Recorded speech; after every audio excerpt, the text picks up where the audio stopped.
welcome to the Power Platform Show. If you want to be a supporter of the show, please go to buymeacoffee.com/NZ365guy. It's a great show today. Once again, talking about UI and UX and the world of the Power Platform. Sit back and enjoy.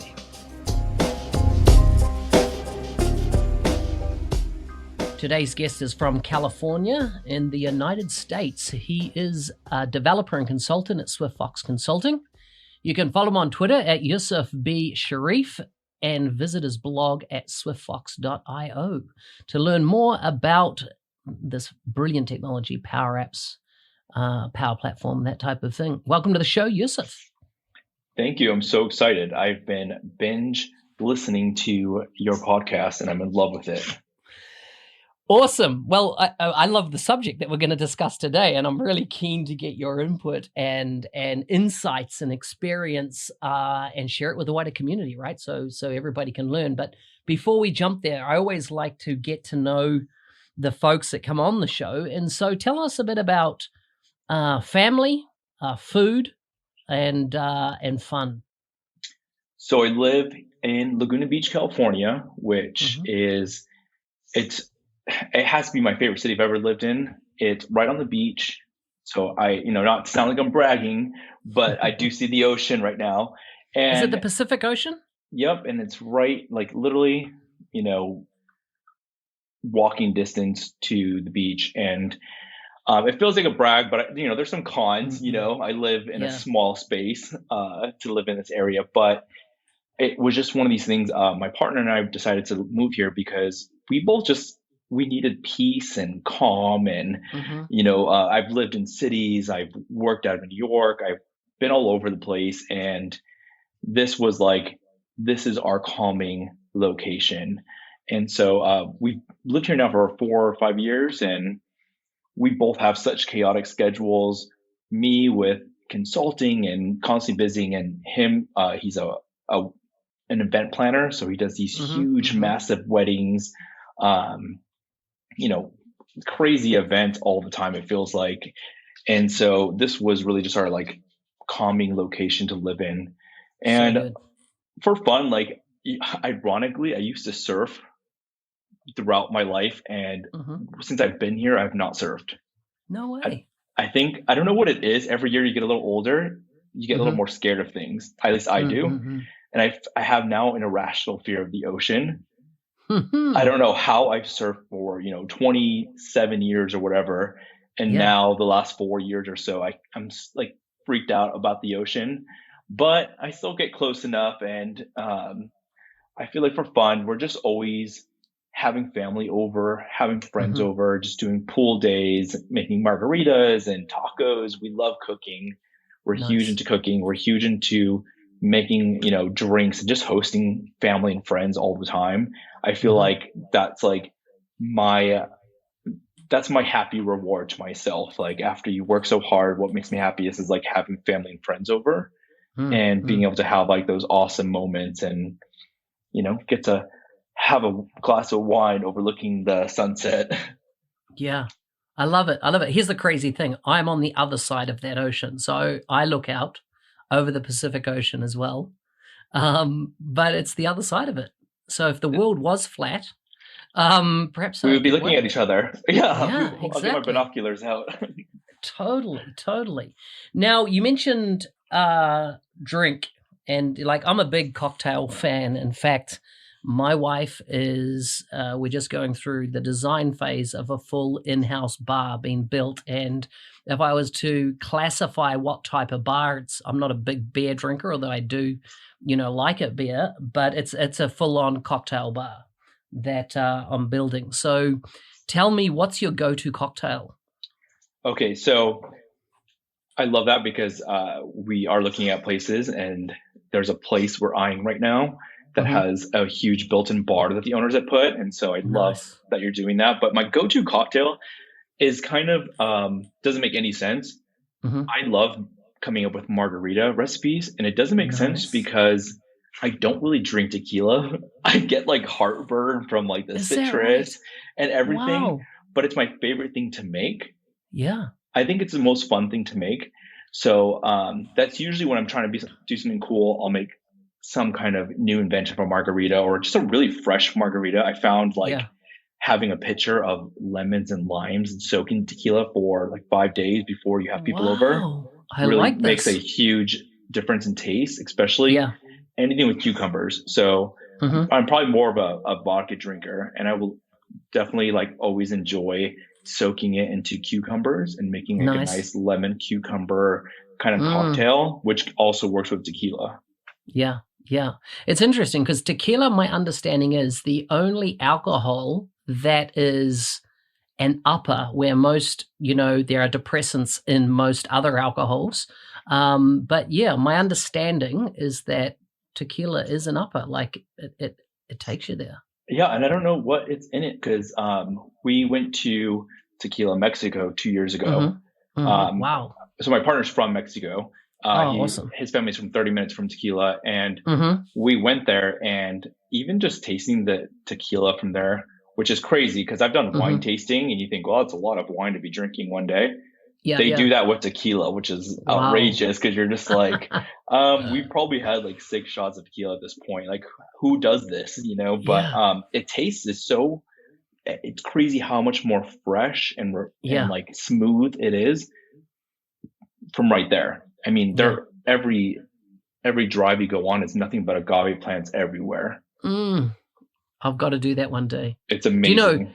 I did not know, this is the first time I heard that there's actually a place called Tequila. So I'm a bit ignorant in that respect, but I did not realize that. I knew that, Yeah. most tequila comes from Mexico. I was totally familiar with that, but I didn't know, just like, you have a Bordeaux wine and it's from the Bordeaux region. I didn't realize that was the same with tequila. So many people don't know it. So people think like when I say we went to Tequila, Mexico, they're like a Mm. city just filled Yeah. with tequila. They don't think it's an actual city. Yeah.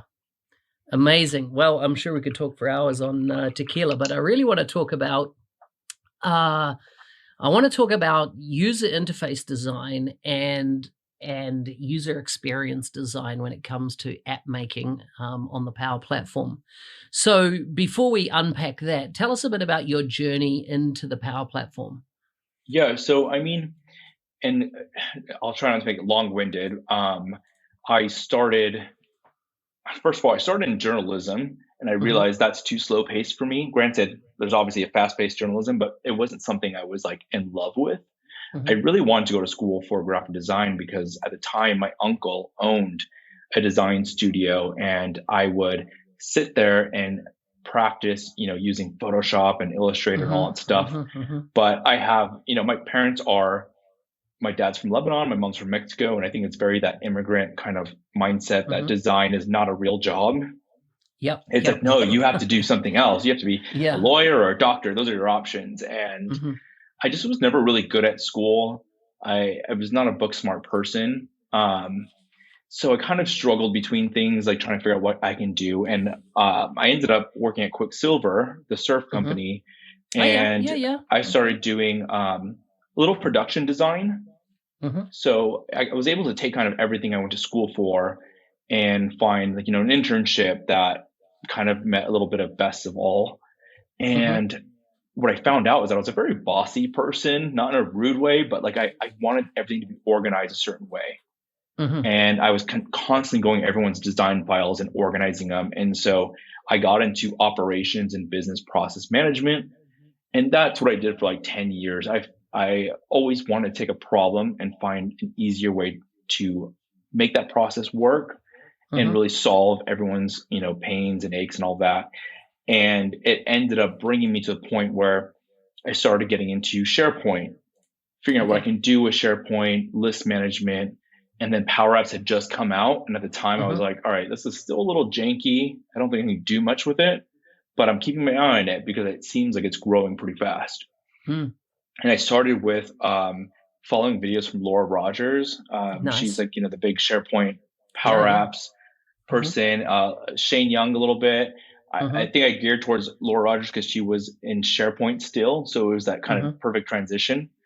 Um, and I realized like this is something that might be a great tool. I think what's so hard is that whenever you have a process you have to solve, you take a tool and you're now making workarounds to make the tool work for you, or you're trying to change your process to fit it.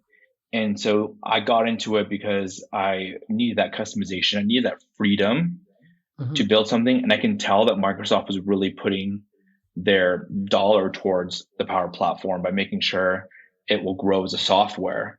And so I doubled down on it. I quit my full-time job, which sounded like a stupid idea at the time, and went full into consulting and just helping companies, automate their processes. Before Power Automate, I was using Zapier, which is very similar. I was studying REST APIs left and right. I used to also dabble in front-end development.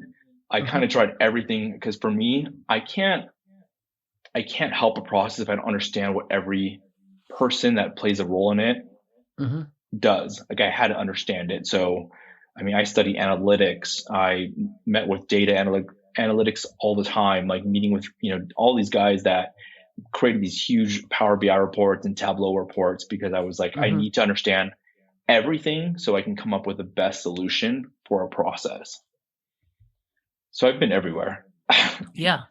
And so to bring us right up to today, how is that now influencing what the type of things that you're doing today? So now I am building, it feels like every week I'm jumping on a new Power Platform project, whether it's a Power App, a portal, model-driven or Canvas apps, or just Power BI reports, or even customizing SharePoint for intranet sites. And I think what has really kind of driven everything that I've been doing is just the fact that I have a high emphasis on UX and UI design. And that's what draws customers to me, because they're like, hey, I love the way this looks. I love the idea behind it. This looks like super user friendly. And I honestly just meant to like work a little bit. I didn't mean to get this busy. It just kind of kicked off in a crazy way. But I think it really shows what's lacking in some Power Platform development, because the fact that I was able to share some UX and UI tips and some of my app designs and things like that showed how many people were drawn to it, because they were like, our users need something super easy and super user friendly to work with. And so that's kind of where I've been. I work with a range of customers from, retail, real estate, creative design, agencies, marketing, construction, finance. It's even now healthcare is the last few I've been working with. There's just a huge range. And I think it's, like I said, that emphasis on UX and UI design is so important, because you can't sell your idea if it's not looking great, it's not showing to be user friendly. No one's going to want that, Yeah. So tell me why, the realm of app development is often, of course, associated with developers and sits in the area of developers. And oftentimes, the actual interface is not of primary focus. More will be, what is the data model? What's the data structure? How do we present that? We need to capture this bit of data. We need a field to do this. We need to upload that. We need to take a photo of something. And so it's very around the functionality. Why is design important in the app creation process? So I will say, I think with Power Platform, because it's a low code, no code solution, you get people who are trying to do all the roles, where if this was a traditional app development project, you would have UX designer, a UI designer, a front end developer, a back end developer, strategist. You would have that package of people that are working on it. Because Power Platform is low code, no code, you have people who are trying to do it all themselves. And I think traditionally it's been IT people, people working in IT, and they don't have that skill, and there's something wrong on them. It's just not a skill that they need in their role. So when you're now trying to take on a role of developing apps 100%, you're every hat, you're not going to be the best at everything, and that's okay. I think that's where Power Platform falls short. Not Power Platform, but people who are doing Power Platform projects, is they have to still remember you need to collaborate with other people. It can't just be one person. Even myself, I do feel like, yeah, I'm doing it all, but at the same time, I have to collaborate with people who know a little more about certain areas I don't, Yeah. especially when you get into Yeah. complex situations like heavy data loads. I have to tell myself, like, okay, I think I know it all, but I sometimes have to collaborate with someone who is way more intensely involved with using something like SQL Server, Yeah. Yeah. Yeah. Tell me, how do you, and I want to get your view on how you explain to people user interface design as opposed to user experience design. Yeah. And I know they're in the names, but I really just want to get your take on them. Yeah, it's first of all, I think what a lot of people don't realize is those are two separate people. So when you Yeah. come to a larger company, if you think about something like the Uber app, the Mm-hmm. UI guy and the UX girl or guy, whoever, Mm-hmm. they're not the same person because Yeah. there's totally different brain thinking. A user experience designer is thinking, all right, let me understand this user. Let me understand their struggles. Let me make smart thinking of the user's journey throughout the app process. How do I also get analytical about it by taking data from research, wherever I've come up with these interviews or anything like that, and come up with a process and a wireframe that makes sense for that user. The UI designer is thinking of layouts, designs, the thing we see, that front Yeah. end thing we see that makes it pretty, that also, factors in accessibility, contrast, all that kind of stuff. And Yeah. so they're 100%, two different roles, and they have different paths when they're jumping into a project. Yeah. So tell me, if I was to look for the skills to add to my practice, and let's say I've got a practice with a lot of developers, they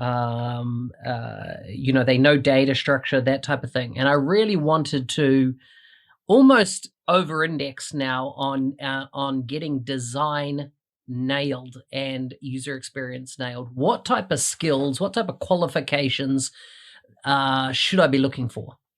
I think it's diversity. I think the person that's always going to be able to step ahead is someone that's had the diversity of working on a range of projects. Someone that's had to wear multiple hats, because you can't. So UX to me is like empathy towards the user, but to be a good UX collaborator is to have empathy for everyone in that role. So someone who's understands, the data portion a little bit, someone that's dabbled in all these different things and worked with different types of companies, I think that is such a key. And then, obviously you get into technical, like which tools do they use? Are they on the latest? Let's say if they're using Adobe XD, are they using Sketch? Are they using Illustrator? I think, of course, those all technical skills show up, but I always have found the people that have had that diverse range of work they've done always show up to be the best because they've seen it all. I think it's too easy to get stuck working for a company for 10 years and only knowing that one lane, and you have not even been into the other 20 lanes. Yeah, interesting. When you think of, let's say you're working on a client engagement, you take on a new project, step me through the elements of design that you think about in the context of Canvas apps.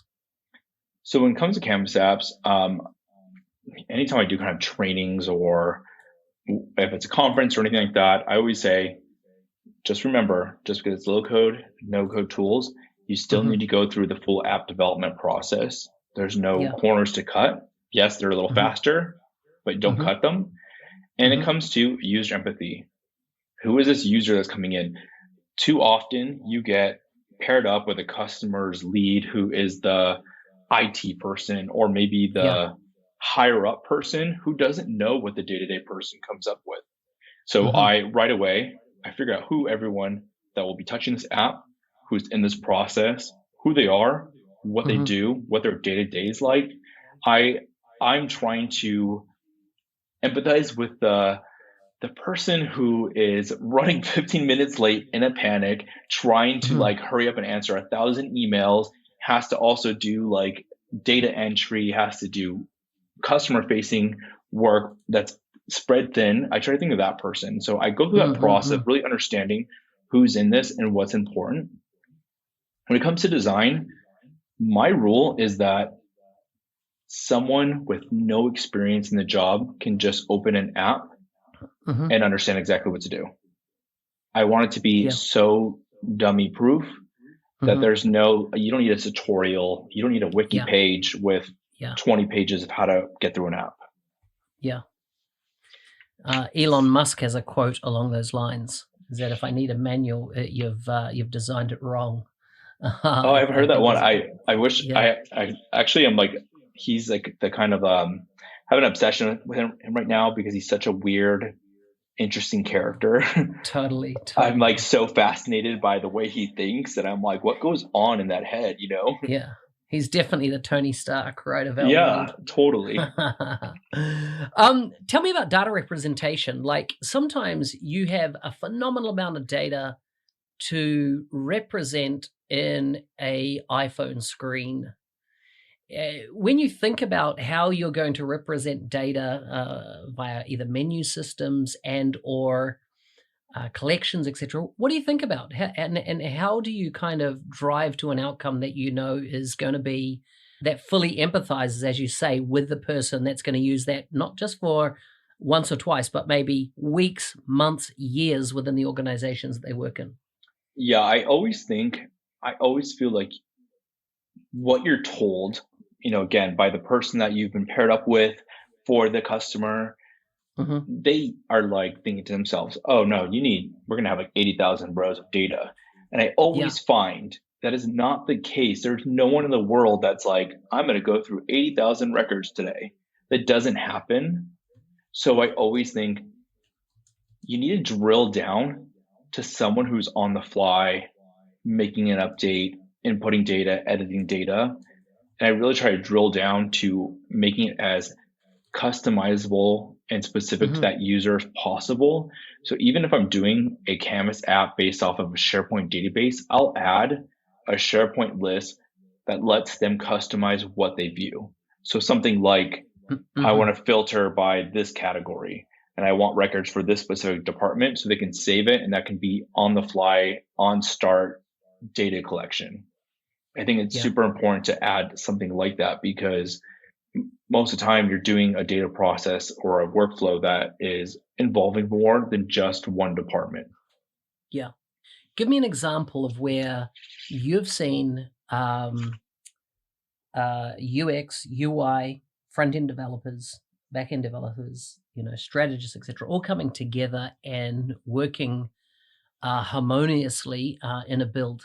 Does anything jump to mind? Yeah, I've actually, I work with as a vendor for Microsoft, and that brings in, if anyone has worked with Microsoft, they know there's like hundreds of vendors, hundreds of partners. Yeah. And I think surprisingly it works really well because everyone knows that you just have to be so specific and you have to communicate very clearly. And I think that it's one of those simple things, right? We're always told you have to communicate clearly, but it's so true because the worst thing is that a UX designer is coming up with something that will not technically work based on the database, but that person who's in charge of the data and that technical side that has great communication, they're going to succeed the most. So I think it's communication. I think the tools you use as a UI designer, like Adobe XD, making sure it is so well designed and packaged that the person that is doing the back end or front end development, now that's getting more into like non-power apps, but like, I think everyone's job is to document very clearly and communicate it as if you're talking to someone who's never done this role. I think that's what I always go back to, Yeah, that's brilliant. That's brilliant. And that's some interesting insight that you have there. Tell me about constraints in design. And once again, we're talking in context of the Power Platform. So, and let's actually just focus on Canvas because we won't talk about portals or model driven here. But how do you see that there, I say artificial constraints, but are there constraints that you would like to see go away in future dev cycles, and what Microsoft release from a Canvas perspective? So from Canvas, actually, out of everything in the Power Platform, I don't feel as constrained as people think they are. Mm-hmm. I think so many times people, I get these like Twitter tweets like all the time that's like, you can't make a good UX or UI design in Power Apps. And I'm always just like, I think that's actually the most flexible. Yeah. If you look at anything else in the Power Platform, I think there's some stuff that can be improved, as in you need a little more control of some small things. Small things go a long way. So think of like hovering over a button. A lot of times you have a hover state and you control in web development what it would do, or software development. So I think those little things need to be updated in Canvas apps. I think if you're going to do Canvas apps, you have to make it so that the technical person with, all this experience has the room to be 100% flexible.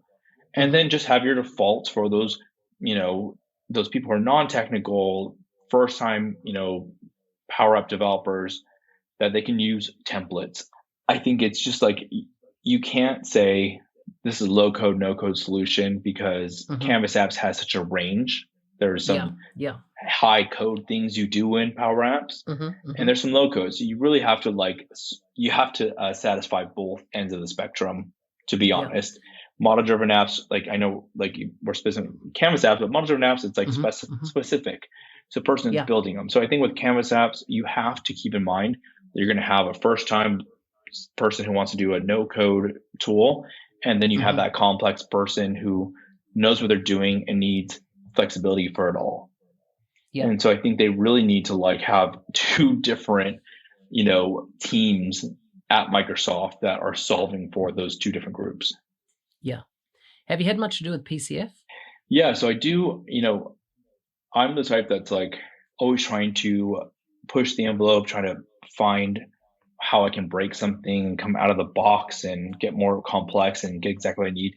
So I do PCF. And what is hard too is, I think that's what I'm saying, is like the Power Platform, it feels like it's catered towards that low code, no code person, when they very well know there's people who are trying to do complex things. Yeah. And PCF is like an example. Like that's a very complex thing. So you need to make the whole platform be able to be that complex. So I should be able to control things in Canvas apps just like I could with PCF control. I think we're going to see a very interesting turn in Power Platform, because you're going to start getting people who are really, back-end developers, and you're going to get some people who are UX designers who are now jumping into this tool, and they're going to tear it apart, and we're going to see like really cool things come out. I think we just have the beginning of what's to come. I think we have a small group, small community of people who are doing great things, and it's only going to get crazier when all these high dev people start dabbling into Power Apps. Yeah, agreed. Well, that's all we've got time for. It's been great talking to you. I feel like I could go for another half hour with you, but I always like to wrap up with a couple of quickfire questions. Are you ready? I'm ready. Bring it on. Okay. What mistake do you keep making over and over again? Overcomplicating my Power Apps. I like it. What was the last time you cried? Sorry, when was the last time you cried? A Dog's Purpose, the movie. Truly, I haven't seen it. I'm a sucker for anything with animals. I could watch a movie where something bad happens to people, but if I watch a movie with something sad with a dog, I'm done. There you go. Good empathy, right? Yeah. When you were younger, what did you want to be when you grew up? I want to be a designer. Nice. Yeah. I'm close. That's so cool. Yeah. You're close. You're fulfilling it. It's so good. Yusuf, thank you so much for coming on the show. I had so much fun. I'm in love with your show. I think anyone that is a Power Platform developer, this is the show to listen to while you're working. It's so soothing. I think your guests are amazing. I think you have a great way of interacting with everybody. So I think everyone should watch this and listen to this rather. Hey, thanks for listening. I'm your host, Business Applications MVP Mark Smith, otherwise known as NZ365 Guy. If there's a guest you'd like to see on the show, let me know who they are. LinkedIn is the best way to get hold of me. If you'd like to be a supporter of the show, please go to buymeacoffee.com/NZ365Guy. Thanks again, and see you next time.